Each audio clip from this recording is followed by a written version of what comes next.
안녕하세요. 이지현 원장입니다. 자, 이번 시간에는 5장의 전류에 대해서 한번 보도록 하겠습니다. 자, 전류에 대해서 얘기하기 전에 이 5장에서는 저항과 그 다음에 정전 용량 또 전류에 대한 내용을 전체적으로 한번 보도록 하겠습니다.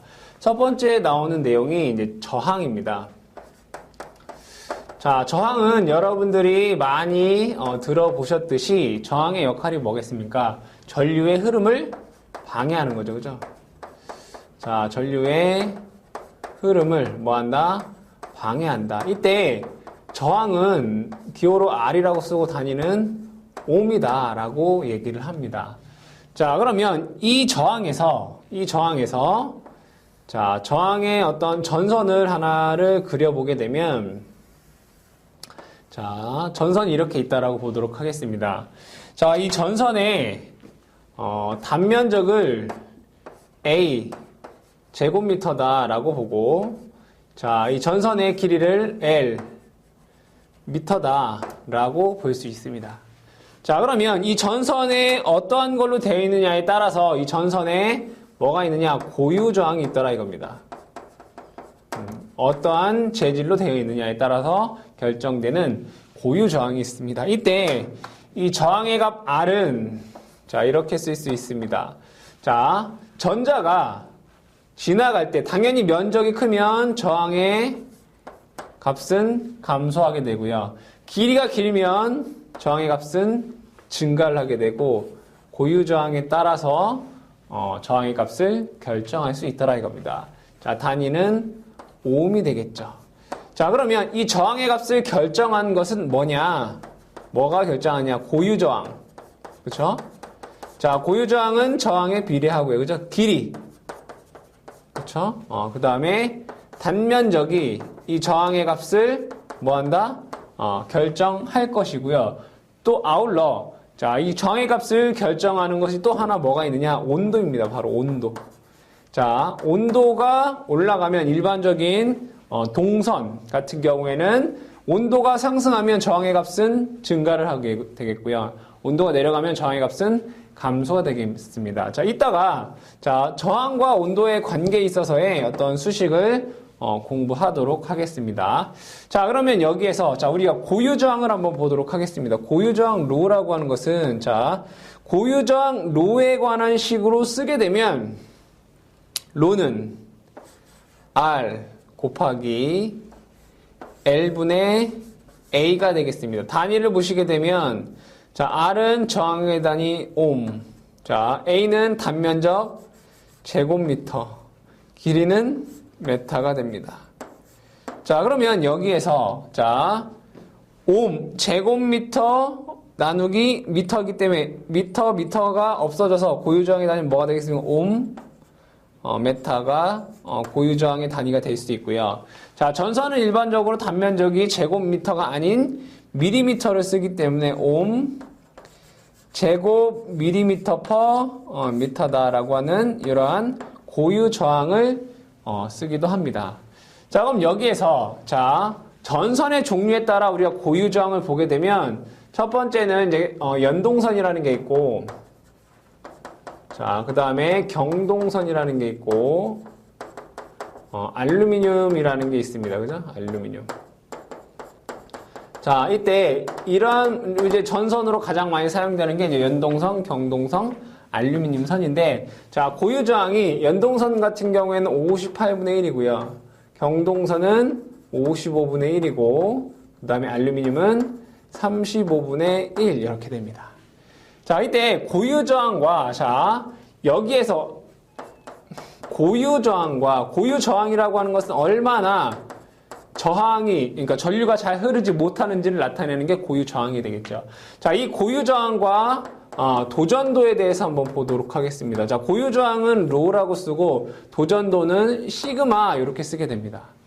자, 고유 저항은 도전도와 자, 반대로 자, 저항은 얼마나 전류가 잘 못 흐르게 하느냐인 거고 도전도는 얼마나 전류가 잘 흐르는가를 나타내는 거기 때문에 두 개에는 서로 역수의 관계가 있더라 이겁니다. 그래서 로우는 시그마분의 1. 자, 그러면 여기에서 역수구나. 자, 그럼 연동선의 고유저항, 도전도는 58이라는 얘기고, 경동선의 도전도는 55란 얘기고, 자, 알루미늄의 도전도는 35이구나. 이런 얘기입니다. 자, 그러면 저항의 공식은 R은 로 A분의 L을 우리는 이렇게도 쓸 수 있다는 얘기입니다. 시그마 A분의 L이다 라고도 우리가 쓸 수 있더라. 고유 저항과 도전도와의 관계가 될 것이고요. 자, 그 다음으로 나오는 게 퍼센트 도전도라는 게 있습니다. 자, 이 퍼센트 도전도라고 하는 건 뭐냐? 자, 퍼센트 시그마는 자, 연동선의 고유 저항분의 도전도분의 연동선의 도전도분의 어떠한 매질의 도전도 곱하기 100분율로 나타내는 게 퍼센트 도전도입니다. 자, 그러면 퍼센트 도전도는 자, 연동선은 당연히 100%가 될 것이고 경동선은 58분의 55죠. 그죠? 곱하기 100분율로 하면 얘는 대략 97% 정도가 되고요. 알루미늄 같은 경우에는 58분의 35를 하게 되면 약 한 62% 정도가 됩니다. 61%, 62% 정도가 됩니다. 어쨌든 퍼센트 도전도라고 하는 것은 연동선의 도전도분의 어떤 물질에 대한 도전도를 100분율로 나타내는 게 퍼센트 도전도가 되겠습니다. 자, 그 다음에 나오는 것이 저항과 온도와의 관계입니다. 자, 일반적으로 동선, 구리선을 얘기를 하는 겁니다. 구리선, 알루미늄 선 같은 경우에는 온도가 상승하게 되면 이 저항의 값도 어떻게 한다? 상승하더라 이겁니다. 자, 그러면 얼마가 상승하냐라고 하는 것을 수치화하게 되면 R, T는 즉 T 도시에서의 저항값은 R0 플러스 R0 알파 T가 됩니다. 자, 여기서 T 마이너스 T0가 돼야 되겠죠. 자, 여기에서 보게 되면 자, T 마이너스 T0라고 하는 것은 온도 변화를 뜻합니다. 온도 변화. 즉 T0에서 T도씨까지 온도가 변화했을 때 자, 알파라고 하는 것은 온도계수라고 얘기를 합니다. 자, 이 온도계수라고 하는 것은 온도가 1도씨 올랐을 때 저항의 값이 얼마만큼의 비율로 변화하느냐를 나타내는 것이고요. 자, 여기 있는 R0라고 하는 것은 초기 저항값을 뜻합니다. 초기 저항값이고 RT는 T 도시에서의 저항값이 됩니다. 자, 공식을 여러분들이 기억하고 계셔야 되고요. 자, 그럼 먼저 온도계수를 한번 보도록 하겠습니다. 온도계수. 자, 온도계수 알파 T라고 하면 자, T 도시에서의 온도계수는 자, 구리선에서 연동선에서 그 값이 얼마가 되느냐? 234.5 플러스 T분의 1이 됩니다. 자, 그러면 예를 들면 만약에 20도씨에서 온도계수는 얼마가 되냐? 알파 20은 여기다 20을 집어넣으면 되는 겁니다. 234.5 플러스 20분의 1이 되는 것입니다. 자, 그러면 여기에서 이 내용을 가지고 한번 예제 문제를 한번 해보면 자, 10도씨에서 저항의 값이 40옴이었다. 자, 만약에 온도가 60도씨가 되면 그때의 저항의 값은 얼마냐 이런 식으로 문제가 주어질 수 있습니다. 자, 그러면 계산을 해보면 RT는 R 60도는 60도시에서의 저항값은 그죠? 60도시에도 내가 알고 싶은 건 저항값이지 않습니까? 자, 초기의 저항값 40 더하기 40 곱하기 온도계수가 얼마가 되겠습니까? 234.5 플러스 지금 언제입니까? 10도씨에서의 온도계수니까 플러스 10분의 1 곱하기 온도가 어디에서? 10에서 50도로 됐습니까? 50이 얼마 된 겁니까? 증가가 된 겁니다. 10에서 60이 되기 때문에 여기는 50이 되겠습니다. 그죠? 자, 그러면 우리가 이 60도씨에서의 저항값을 어떻게 할 수 있다? 구할 수 있다. 이겁니다. 자, 그러면 이 온도계수에 대해서 조금 더 보게 되면, 자, 예를 들어, 여기에 A라고 하는 물질의 전선이 있고, 자, 여기에 연결되어 있는 B라고 하는 물질의 저항이 있더라라고 보도록 하겠습니다. 자, 그러면 자, 요것의 저항을 제가 R1이다라고 하고요. 자, 요것의 온도계수를 알파1이다라고 해보도록 하겠습니다. 당연히 물질이 다르기 때문에 저항과 온도계수가 다르겠죠. 자, B라고 하는 애의 저항값은 R2이고, 자, 온도계수는 알파2다라고 보도록 하겠습니다.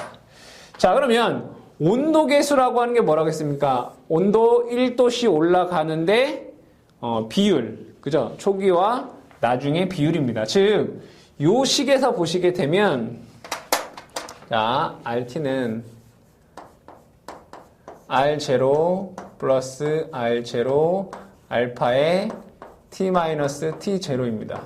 즉, 이 알파라고 하는 것이 뭐라고 했습니까? 1도씨 변화했을 때 초기 저항값과 나중 저항값의 비율이라고 했습니다. 그러면 자, 이 알파라고 하는 값을 보면 자, 이것을 1도, 변화가 1도 했다니까 얘는 1도니까 얘는 1이 되니까 이렇게 되겠죠. 그죠? 자, 그 다음에 넘어가서 자, 이것이 이렇게 넘어가면 RT-R0가 될 것이고 이게 R0 알파가 되고 여기서 알파는 뭐가 되겠습니까? R0분의 RT-R0입니다. 자, 그러면 여기에서 요 RT-R0가 의미하는 게 뭡니까? 저항 변화량이죠. 그죠? 저항의 변화량입니다. 그쵸? 자, 그러면 여기에서 만약에 여기에서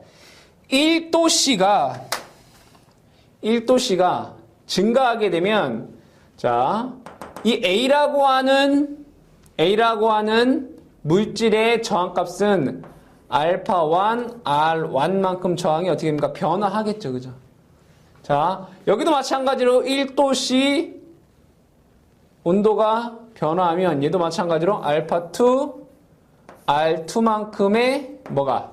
온도가 변화하겠죠. 그러면 얘와 얘를 더한 것이 전체 요 AB의 변환 저항값이 됩니다.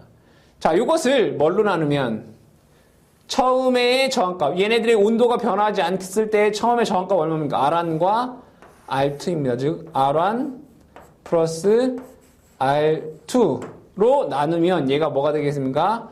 알파라고 하는 뭐가 된다? 합성 온도 계수가 됩니다. 합성 온도 계수. 자, 이 합성 온도 계수에 대한 문제도 출제가 잘 되고 있기 때문에 즉 두 개의 물질이 있다. 이때 두 물질에서의 합성 온도 계수는 얼마인가라는 문제가 출제가 되고 있기 때문에 공식으로 여러분들이 잘 기억을 해 주시기 바랍니다. 자, 그 다음에 두 번째로 나와 있는 게 저항과 정전 용량과의 관계입니다. 저항과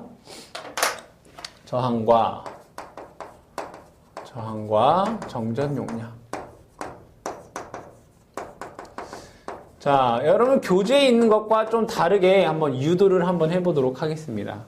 자, 어떠한 유전체가 있다라고 보도록 하겠습니다. 자, 유전체가 이렇게 있다. 자, 이렇게 있을 때, 자, 여기의 면적은 S이고, 여기의 길이는 D다라고 보도록 하겠습니다. 자, 그럼 이 안에 어떤 물질이 있겠죠, 그죠? 이 물질에 뭐가 있습니까? 고유 저항이라는 것이 있을 것이고, 또한 전하를 저장할 수 있는 능력이 있기 때문에 얘 뭐도 있습니까? 유전율도 있습니다. 자, 그럼 여기에서 자, 우리가 얘를 이러한 모양이다라고 하면, 자, 당연히 여기에 뭐가 흐르겠습니까? 당연히 전기를 가하면 전류가 흐를 것입니다. 자, 이런 모양에서 저항의 값은 얼마가 되겠습니까? R은 당연히 좀 전에 배웠던 공식에 의해서 rho S분의 요 길이 D가 됩니다. 그쵸? rho S분의 D. 자, 이것은 모양이 보니까 평행판 콘덴서입니다. C는 입실론 D분의 S가 됩니다. 자, 그러면 여기에서 이 R 값과 C 값을 한번 곱해 보도록 하겠습니다. R 곱하기 C는 자, rho S분의 D 곱하기 입실론 D분의 S가 됩니다. 자, 그러면 S분의 D하고 D분의 S가 서로 소거가 되겠죠. 따라서 우리는 아주 중요한 저항과 C를 곱하게 되면 rho 입실론이다 라고 하는 중요한 식을 구할 수가 있습니다. 이 식을 여러분들이 어떻게 합니까? 잘 기억을 하셔야 됩니다. 자, 이렇게 하면 이제 간단한 이제 유도가 된 건데, 우리가 조금 더 복잡하게 얘기를 하면, 자, 여기에 전류가 흐르는데, 단위 면적당 전류 IC라고 해보도록 하겠습니다. 자, 우리가 기존에 배웠던, 가우스 정리에 의해서 인테그럴 2의 DS는 이런 식이 있었습니다. 인테그럴 2의 DS는 입실론분의 Q다라는 식이 있었습니다. 자, 이게 첫 번째 식이고요. 자, 두 번째는, 자, 이것을 이제 나중에 배우겠지만 얘는 전도전류입니다. 전도전류 IC는 이렇게 쓸 수 있습니다. rho분의 1의 전개색이 2다. 이렇게 쓸 수 있습니다. 자, 그러면 여기에서, 자, IC다라고 하는 이 전도전류 같은 경우에, 자, 전도전류는, 자, 요 식에 의해서 전도전류는 전도전류 곱하기 면적 S입니다. 전도전류 IC라고 하는 건 여기서 말하는 IC는 전도전류 밀도입니다. 자, 그럼 얘는 이렇게 쓸 수 있는 인테그럴 IC의 DS다라고 쓸 수 있습니다. 자, 그러면 여기에서 그대로 자, IC 요거 대신에 요걸 집어넣으면 rho분의 1의 인테그럴 2의 DS가 됩니다. 그쵸? 자, 그러면 요 인테그럴 2의 DS라고 하는 것 대신에, 그러니까 요 식을 여기다 이렇게 대입했을 때 요 식이 나오는 겁니다. 자, 그럼 요 식을 인테그럴 2의 DS라는 게 요거죠. 그죠? 그대로 쓰면 rho분의 1의 입실론분의 Q가 됩니다. 그쵸? 자, 근데 여기에서 우리가 이런 식이 있었습니다. Q는 C, V라는 식이 있었나요? 그죠? 자, 대입해보면, rho, 입실론분의 C, V다라는 식을 우리가 뭐 할 수 있습니까? 구할 수가 있겠죠. 그죠? 자, 뭐가? I는, 전도전류 I는, 그죠? I는 rho 입실론분의 CV다라고 하는 또 아주 중요한 식을 여러분들이 구할 수 있습니다. 자, 그럼 조금 더 나가서 이 V라고 하는 것은 자, 요것과 요것을 한번 자리를 바꿔보도록 하겠습니다. 자, 요거는 이쪽으로 오고 나머지를 옮기게 되면 이러한 식이 됩니다. I분의 V는 C분의 로우 입실론이 됩니다. 그죠? 자, i분의 V는 C분의 로우 입실론이 되죠. i분의 V가 뭡니까? 저항 R입니다. R은 C분의 로우 입실론이 되죠. 결국엔 요 식이 뭡니까? RC는 로우 입실론이라는 식으로 유도할 수 있다. 즉 뭡니까? 요 식과 같다라는 것을 우리가 쉽게 알 수가 있습니다. 자, 그러면 저항과 정전 용량과의 관계식을 통해서 우리가 저항의 값을 여러 개의 모양의 저항의 값을 한번 구해 보겠다 이런 얘기죠. 자, 그럼 기존에 우리가 공부했던 내용을 한번 정리를 해보면, 자, 예전에 자, 구 모양에서 첫 번째 구체, 그렇죠? 자, 구체에서의 C 값이 얼마였습니까? C는 4파이 입실론 A다였고요. 자, 두 번째 동심 구체에서 C는 A분의 1 마이너스 B분의 1 4파이 입실론이었습니다. 그쵸? 동심 구체. 자, 세 번째 동축 케이블이 있었습니다. 그죠? 자, 동축 케이블에서 C는 ln A분의 B의 2파이 입실론이었고요. 그죠? 네 번째 평행도선. 자, 평행도선에서 C 값은 ln A분의 D의 파이 입실론이었습니다. 그죠? 다섯 번째 뭐가 있습니까? 대지와 전선 간, 그죠? 대지와 전선 간의 C 값은 얼마였습니까? ln A분의 2H의 2파이 입실론. 이런 식이 있었습니다. 이거는 여러분들이 기본적으로 어떻게 됩니까? 암기해 두셔야 되는 거죠. 자, 그러면 여기에서 자, 충분히 우리가 좀 전에 유도했던 식 RC는 여기다 적을까요? RC는 로우 입실론입니다. 자, 그럼 여기를 통해서 자, R은 뭐가 되겠습니까? C분의 로우 입실론이 되겠죠. 그죠? 자, 그럼 그대로 한번 대입을 해보도록 하겠습니다. R은 C분의 로우 입실론입니다. C 값은 4 파이 입실론 A분의 로우 입실론이 됩니다. 그러면 입실론이 서로 사라지게 되면 자, 그 값이 4 파이 A분의 로우가 됩니다. 그쵸? 자, 4파이 A분의 로우인데 로우분의 1은 뭡니까? 도전도죠, 도전도. 그래서 얘를 4파이 K의 A분의 1이라고 쓸 수 있습니다. 자, 여기에서 K라고 하는 값은 도전도입니다. 도전도. 도전도로서 로우분의 1을 뜻하는 겁니다. 이게 시그마를 뜻하는 겁니다. 그쵸? 자, 두 번째 동심구체를 한번 보도록 하겠습니다. 동심구체. 자, R은 C분의 로우 입실론으로 쓰게 되면 C 값은 자, A분의 1 맞나요? 그죠?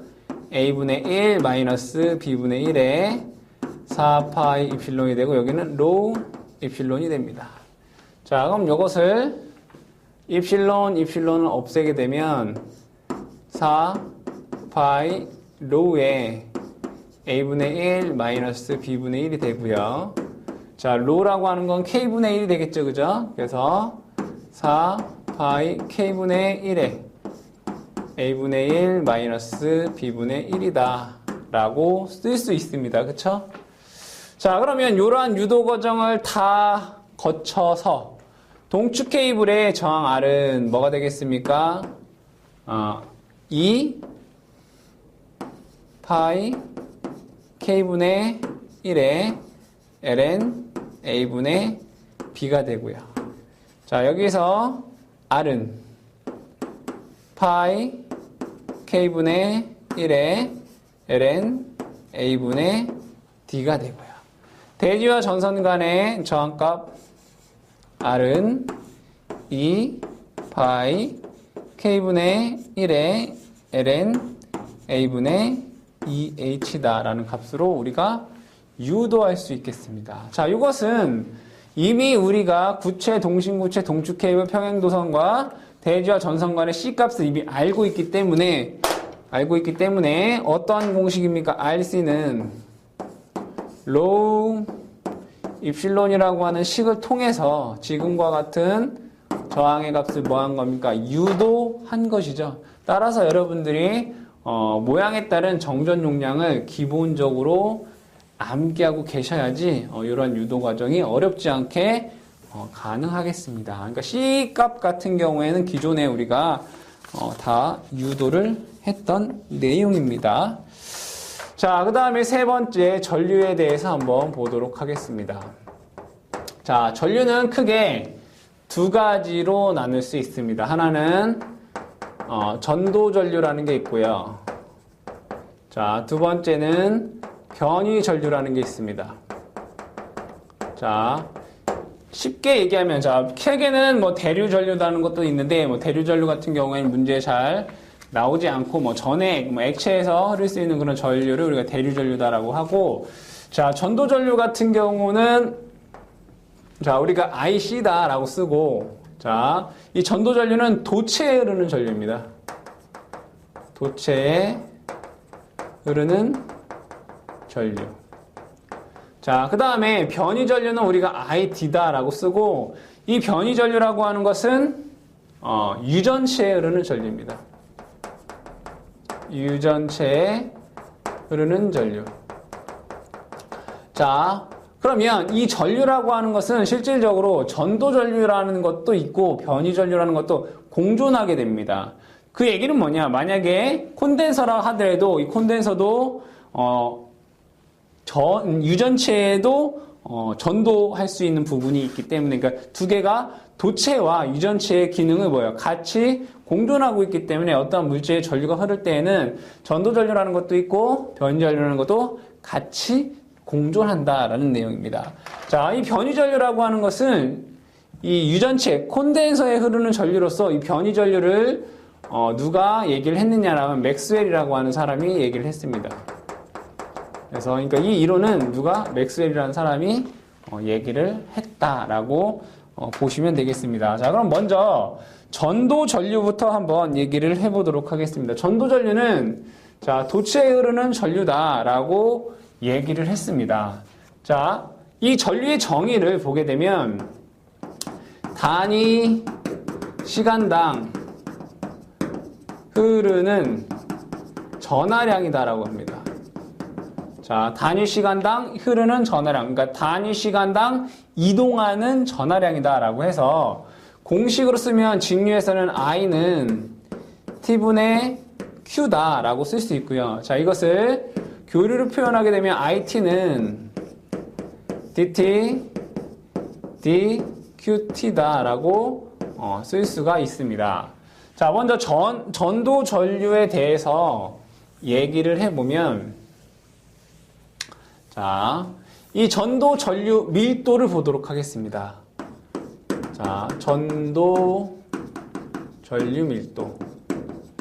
자, 밀도라고 하는 게 뭡니까? 단위 면적당 전류의 양입니다. 그러니까 전도 전류 밀도는 IC는 면적분의 전도 전류 IC가 됩니다.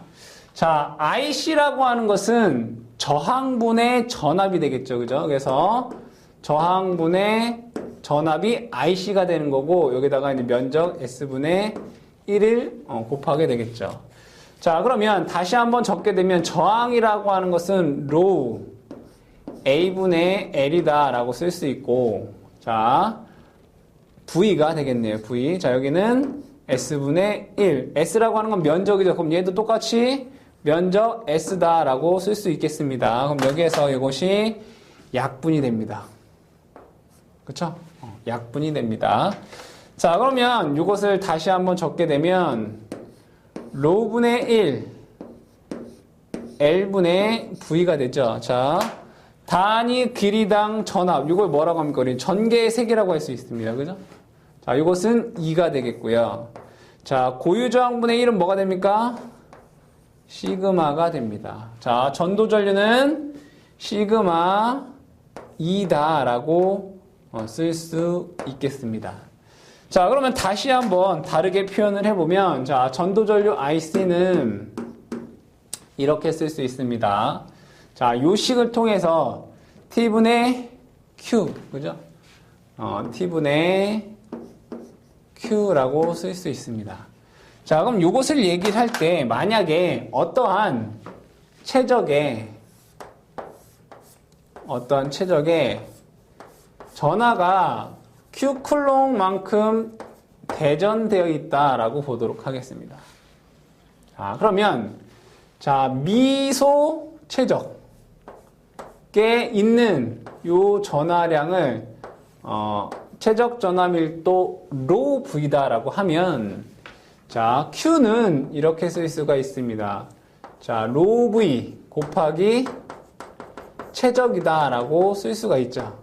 자, 그럼 로 V 곱하기 이 최적이라고 하는 것은 면적 S와 그죠? 요거의 면적을 제가 S라고 하고 자, 요거의 길이를 제가 L이다라고 보도록 하겠습니다. 자, 그럼 여기에서 이것은 이렇게 쓸 수 있습니다. T분의 로 V 곱하기 면적 S 곱하기 뭐가 되겠습니까? 길이 L이 됩니다. 자, 근데 여기에서 IC라고 하는 건 뭡니까? 전도 전류 밀도이기 때문에 얘도 마찬가지로 S분의 1로 나눠줘야 되는 거죠. 그쵸? 얘도 마찬가지로 S분의 1로 나눠줘야 됩니다. 자, 그러면 여기에서 S와 S를 없애면 자, 이것은 이렇게 쓸 수 있습니다. 로 V 곱하기 시간분의 거리 L이 되겠죠. 그죠? 자, 그러면 시간분의 거리는 뭐가 되겠습니까? 속도가 됩니다. 그래서 로 V 곱하기 속도 V가 됩니다. 자, 그러면 한 가지 더 보게 되면 이 로 V라고 하는 것은 단위 최적당 뭐가 됩니까? 전하량입니다. 자, 이 전하 여기에 있는 전하가 뭡니까? 전자죠. 전자의 하나의 전하량은 2라고 하고 이 단위 최적당 전자의 개수를 n이라고 하면 이게 뭐가 되겠습니까? 최적 전하 밀도인 로 V가 됩니다. 따라서 로 V 대신에 이 N2를 집어넣게 되면 전도전류 IC는 N2 V가 되더라 이런 얘기죠. 자, 여기에서 V는 전자의 이동 속도가 될 것이고요. 자, 2라고 하는 것은 전자의 전하량. 전자의 전하량이 얼마입니까? 1.602 곱하기 10의 -19승 쿨롱이 될 것이고요. N이라고 하는 것은 단위 최적당 전자의 양이죠. 전자의 개수. 수가 돼서 이렇게 우리가 전도 전류를 구할 수가 있더라. 이런 얘기입니다. 그러니까 공식이 이 전도 전류를 구할 수 있는 건 로 시그마 E 또는 N이 V다라고 하는 두 개의 식으로 전도 전류 밀도를 구할 수 있습니다. 자, 그 다음에 변이 전류 밀도를 구하면 자, 두 번째가 변이 전류 밀도입니다. 자, 변이 전류는 변이 전류 밀도. 자, 변이 전류 밀도는 유전체에 흐르는 거다. 유전체라고 하는 건 쉽게 얘기하면 콘덴서죠. 자, 콘덴서를 이렇게 그려보게 되면 자, 분명히 여기에 전이 V만큼 전하를 가하게 되면, 자, 분명히 여기는 Q쿨롱이라고 하는 전하가 뭐가 되니까 충전이 됩니다. 그럼 Q쿨롱이라고 하는 건 인테그럴 D의 ds다라고 쓸 수 있겠죠. 그죠? 자, 이때, 자, 변이 전류는 유전체에 흐르는 전류로서, 자, ID는 T분의 Q, 즉, DT분의, 콘덴서는 뭐가 있어야지? 교류에서만 전류가 흐를 수 있기 때문에, ID는 DT, DQ다라고 쓸 수 있습니다.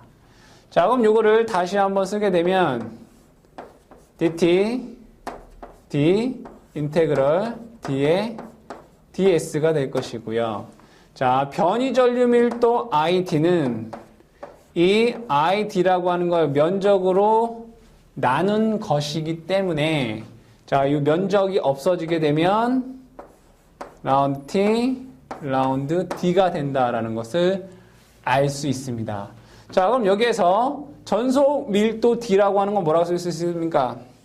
전속 밀도 D는, 자, 입실론 2다라고 쓸 수가 있습니다. 따라서 ID는 입실론 라운드 T, 라운드 2가 ID, 변이 전류 밀도가 된다 이겁니다.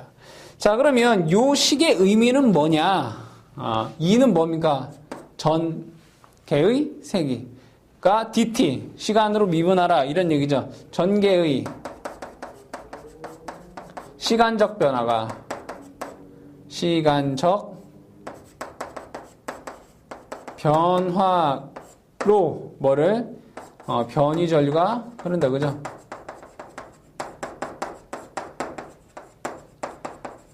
즉 이 얘기는 교류에서만 그죠? 콘덴서에 전류가 흐를 수 있다라고 여러분들이 보시면 되겠습니다.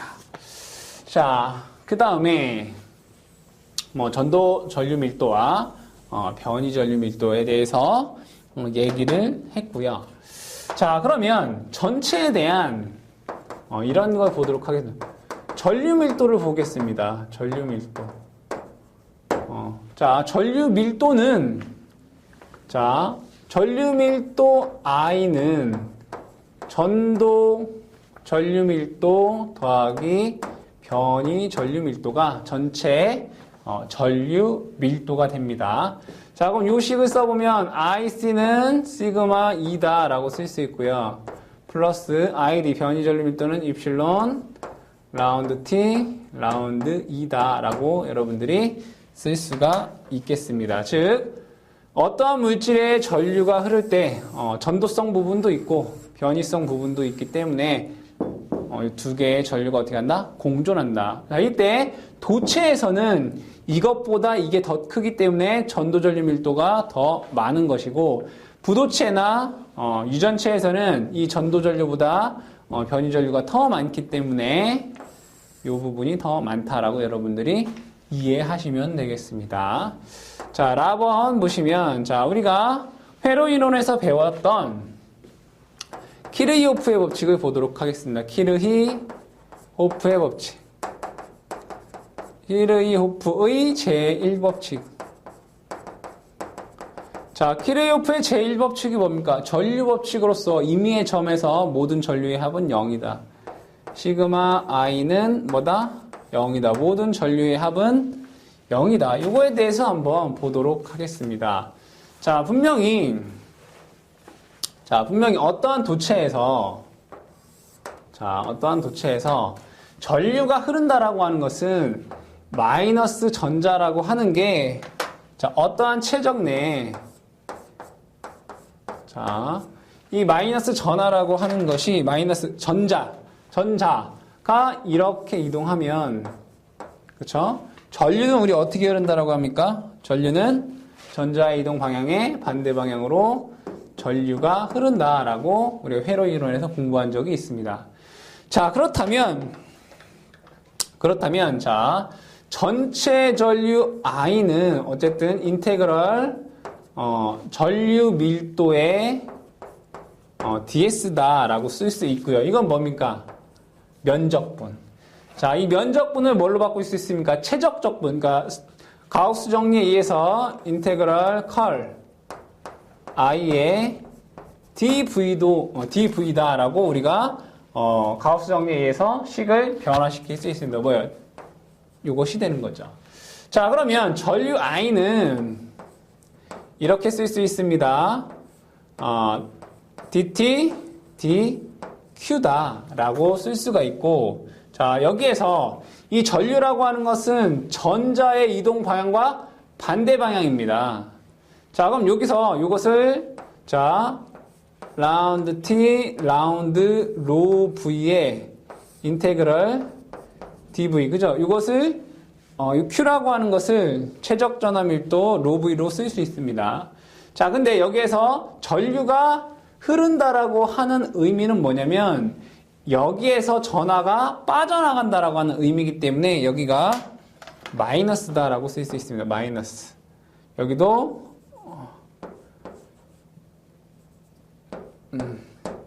마이너스 이렇게 쓸 수 있습니다. 그러면 여기에서 요 식과 요 식을 비교해 보면 요것과 요것이 같다는 얘기죠. 인테그럴 다이버젠스 i의 dv는 인테그럴 마이너스 라운드 t 라운드 로 v의 dv가 같다 이겁니다. 자, 그러면 전류의 발사는 다이버젠스 i는 마이너스 라운드 t 라운드 로 v다 라고 쓸 수가 있습니다. 자, 근데 자, 우리가 아시다시피 전자가 여기 하나가 있다라고 보도록 하겠습니다. 자, 전류가 흐른다라고 하는 것은 자, 이 전자가 이쪽으로 이동한다는 얘기입니다. 자, 그쵸?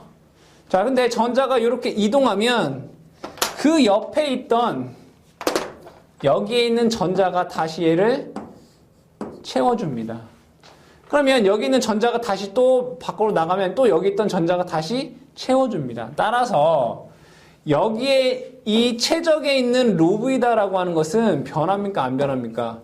시간에 따라 변화하지 않기 때문에 자, 라운드 t 라운드 로브이라고 하는 값은 뭐가 되냐? 0이 됩니다. 즉 최적 전화 밀도를 뭐한다? 변하지 않는다. 따라서 다이버젠스 i는 뭐가 된다? 0이 된다 이겁니다. 이것이 자, 뭐냐? 키르요프의 제1법칙인 들어오는 전류는 나오는 전류의 합과 같다. 즉 다이버젠스 i는 0이다. 이것이 이제 키르요프의 제1법칙의 뭐다? 미분형이다 라고 여러분들이 기억을 해두시고, 의미하는 바는 뭡니까? 전류는 연속이다 라고 하는 것을 의미하고 있습니다. 자, 그 다음에 네 번째 전력과 전력 양을 한번 보도록 하겠습니다. 자, 네 번째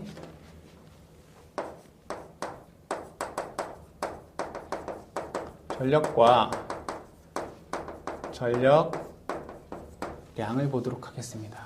자, 이 전력과 전력량은 우리가 이미 기존에 얘기를 했기 때문에 자, 이 전력이라고 하는 것은 단위 시간당 한 2를 뜻합니다. 그래서 P는 T분의 W다 라고 쓸 수 있고요. W는 뭐라고 쓸 수 있습니까? T분의 VQ, 그죠? W는 VQ. 왜냐? 이런 식이 있었죠. V는 Q분의 W라는 식이 있었습니다. 따라서 W는 VQ. 자, 여기서 T분의 Q는 뭡니까? 전류죠. 그래서 VI다 라고 하는 이러한 식을 얻을 수가 있겠고요.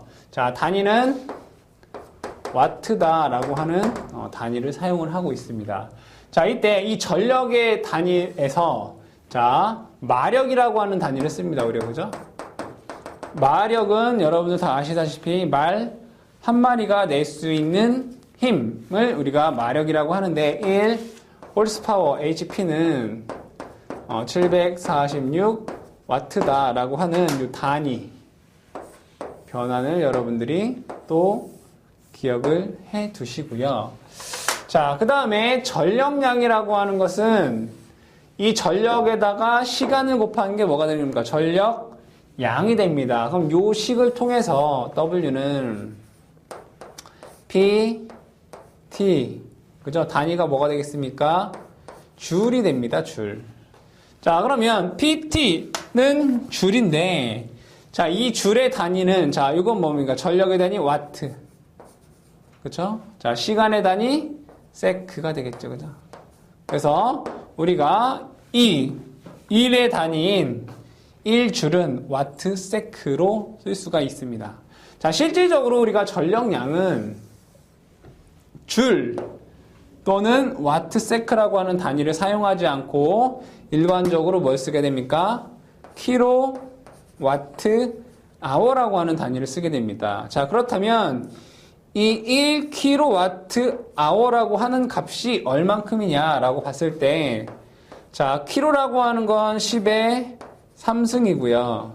hour라고 하는 것은 1시간으로서 초로 환산하게 되면 3600초가 되면서 이것이 이제 와트 세크의 단위로 바꿀 수가 있겠습니다. 그럼 이걸 보시게 되면 3.6 곱하기 10의 6승 뭐가 되는 겁니까? 줄이 된다라는 것을 알 수 있습니다. 1kWh는 3.6 곱하기 10의 6승 줄이다라는 것을 알 수 있고요. 자, 다섯 번째, 이 전기 에너지를 열 에너지로 바꾸는 공식인 줄의 법칙이라는 게 있습니다. 자, 이 줄의 법칙에서 단위 환산을 잘 보시면, 자, 1줄이라고 하는 에너지를 열량으로 환산하게 되면 약 0.24 칼로리가 됩니다. 1줄을 열량으로 환산하면 0.24 칼로리가 됩니다. 자, 그렇다면 여기에서 그렇다면 열량 H는 전기 에너지에다가, 그죠? 0.24를 곱하면 얘가 열량이 되는구나. 이런 식으로 우리가 유추할 수가 있습니다. 자, 그때 0.24에, 자, W는 뭐라고 쓸 수 있습니까? 전력 곱하기 시간이다 라고 쓸 수가 있고요. 자, 이 전력 P는 우리가 회로 이론에서 배웠듯이 P는 뭐라고 쓸 수 있습니까? VI 또는 I제곱 R 또는 R분의 V제곱이다 라고 쓸 수 있는데, 실질적으로는 이 식을 가장 많이 사용이 되기 때문에, 자, 열량은 얼마가 되냐? 0.24 I제곱 RT 칼로리다 라는 식으로 우리가 쓸 수 있습니다. 자, 이 식의 의미는 뭐냐? 저항에 R이라고 하는 저항에 I라고 하는 전류가 흘렀을 때 0.24 I제곱 RT만큼의 열량이 어떻게 된다? 난다. 그러니까 열이 발생한다라는 것을 의미하는 것이고요. 자, 그러면 이 전기 에너지를 열 에너지로 변환할 때, 자, 분명히 1줄이라고 하는 것은 0.24 칼로리다라고 얘기를 했습니다. 자, 그러면 1kWh라고 하는 걸 다시 열량으로 환산하게 되면, 자, 1kWh는 분명히 3.6 곱하기 10의 6승 줄이다라고 얘기를 했습니다. 그러면 여기에서 곱하기 0.24를 하게 되면 이거의 단위가 뭐가 되겠습니까? 단위가 칼로리가 됩니다. 자, 계산을 해보니까 860 곱하기 10의 3승 칼로리가 되더라, 이런 얘기입니다.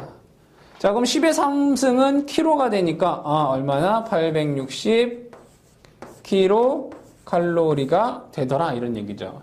자, 그럼 여기서 마찬가지로 중요한 1kWh는 얘가 열량으로 환산하면 860kcal가 된다라는 것을 우리는 또 알 수가 있겠습니다. 그렇죠? 자, 그럼 이 내용을 가지고 우리가 보일러라든가 아니면 화력 발전기의 효율을 얘기할 수가 있겠습니다. 자, 그 내용에 대해서 한번 보시게 되면, 자, 효율이라고 하는 것은 여러분들이 다 아시다시피 입력분의 출력입니다. 그래서, 자, 효율은, 자, 입력분의 출력이다라고 얘기할 수 있습니다. 자, 그럼 여기에서 화력발전기를 보시게 되면,